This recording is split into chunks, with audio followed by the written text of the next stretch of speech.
You have heard your own voice every single day of your life, and you have almost never heard it correctly. You know the feeling: someone plays back a video and a stranger's voice comes out of your mouth. Your first thought is always the same: that is not what I sound like. But here is the unsettling truth: it is exactly what you sound like, to everyone except you. The voice you think is yours, the one in your head right now, is a version only you will ever hear.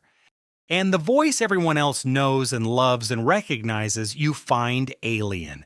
To understand why, you have to know that you hear yourself two completely different ways at once.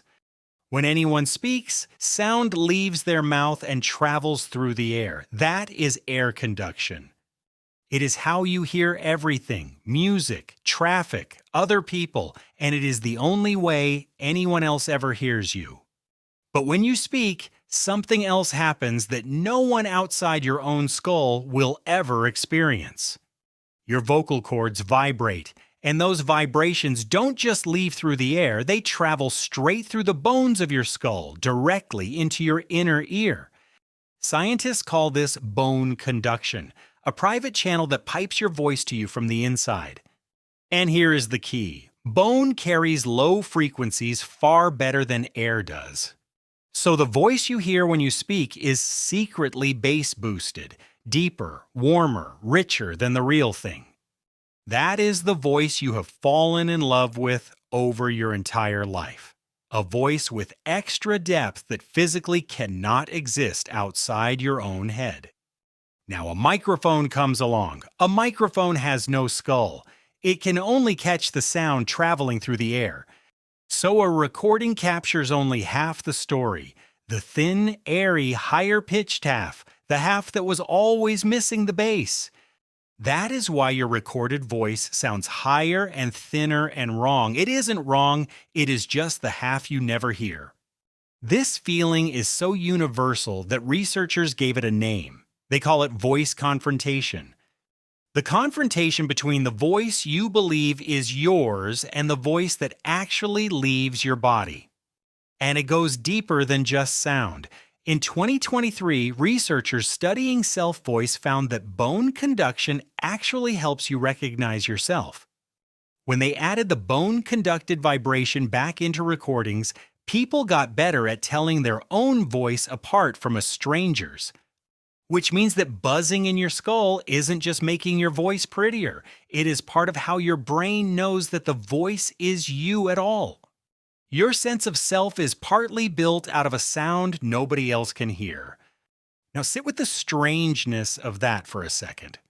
Think about the people who love you: your parents, your partner, your closest friends.